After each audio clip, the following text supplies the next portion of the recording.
বাংলার নাট্য বিবর্তনের ইতিহাসে জলজল করছে তার নাম। কিছুদিন আগেও মঞ্চে দাপিয়ে অভিনয় করেছেন মাধবী নাটকে। ক্যান্সারে নেই আর ভয়, NCRI হবে এর জয়। আপনাদের ভরসায় নেতাজি সুভাষচন্দ্র বোস ক্যান্সার হসপিটাল। পাঞ্চজন্য নাচনিতেও তার দুর্দান্ত পারফরমেন্স মন কেড়েছে দর্শকদের।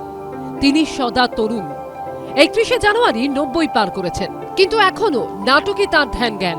লেখালেখি বন্ধ করলেও এখনই মঞ্চ ছাড়তে চান না কিংবদন্তি নাট্য ব্যক্তিত্ব রুদ্রপ্রসাদ সেনগুপ্ত। লিখতে পারি না আজকাল, কাজে নাটকটা করতে এখনো পারি। আর স্টেজে উঠলে তখন শরীরটা তাজা হয়ে যায় আর কি। লাস্ট কদিন আগে মাধবী করেছি, তার কয়েকদিন আগে খুব ভয় করছিল। আমার মেয়েকে বলছিলাম যে আমাকে ছুটি দে তোরা, খুব আমি যখন তখন গোলমালে পড়বো। কিন্তু আশ্চর্যজনকভাবে তারপরে ঠিক হয়ে গেল না। বেত্তলুচির লিটল বুদ্ধ থেকে শুরু করে বাংলার গল্প হলেও সত্যি, অটোগ্রাফ কিংবা সাগিনা মাহাতো চলচ্চিত্র দক্ষতার ছাপ রেখেছেন। আসলে সিনেমা ভালোই লাগে, কিন্তু থিয়েটারটাতে মজা হয় যে থিয়েটারের পারফরমেন্সটা হচ্ছে টিপ অফ অ্যান আইসবার্গ। ওটা ওই চূড়াটা দেখা যাচ্ছে, কিন্তু আসলে তলায় ওই দীর্ঘদিন ধরে স্ক্রিপ্ট খোঁজা, স্ক্রিপ্ট পড়া, একসঙ্গে বসা, তর্কাতর্কি, দল ভাঙাভাঙি, এই সমস্ত করতে করতে একটা it gives you a continuous journey in togetherness with the human sea. শুধু নাটক বা অভিনয় নয়, রাজনীতির জগতেও তার অবাধ বিচরণ। বরাবর কমিউনিস্ট মানসিকতার। কলেজ জীবনে কলকাতা জেলা ছাত্র ফেডারেশনের প্রেসিডেন্ট ছিলেন। 2013 সালে কামদুরের জন্য বিচার চেয়ে মিছিলে পা মিলিয়েছিলেন রুদ্রপ্রসাদ সেনগুপ্ত।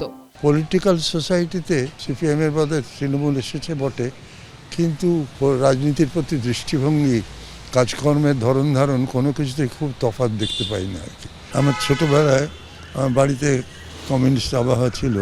অনটন, দারিদ্র্য, অপ্রতুলতা এসব নিত্য সঙ্গী ছিল। কষ্টটাও আনন্দের ছিল। জন্মদিনে বাড়িতে গিয়ে শুভেচ্ছা জানাতে পারেননি অনেকেই। শনিবার একাডেমি অফ ফাইন আর্টসে নান্দিকারের স্যারকে সামনে পেয়ে শুভেচ্ছা বার্তায় ভরিয়ে দিলেন গুণমুগ্ধরা।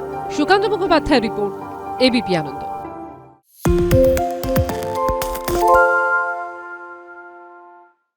আরে চাটা দে। এই আমার একটা চা দেন। কি হলো আমারটা? বাংলা পক্ষপাত চায় না, বাংলা খবর চায়। বাংলা খবর, বাংলার খবর। সত্য অন্তহীন, সত্যের খোঁজও তাই।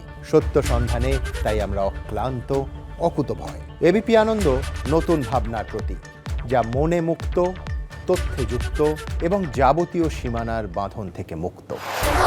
সীমা না শব্দটির মধ্যে লুকিয়ে আছে মানা শব্দটি, যেন চোখ রাঙানি এক অদৃশ্য বেড়াজাল, যা আটকে রাখে আমাদের এক ছোট্ট গণ্ডির মধ্যে। একমাত্র সঠিক খবরই গড়ে তুলবে এক মুক্ত সমাজ। সেই জগৎ গড়ার লক্ষ্যে কোনো সীমানার ঠুকুটি আমরা মানব না। এবিপি আনন্দ এগিয়ে থাকে, এগিয়ে রাখে।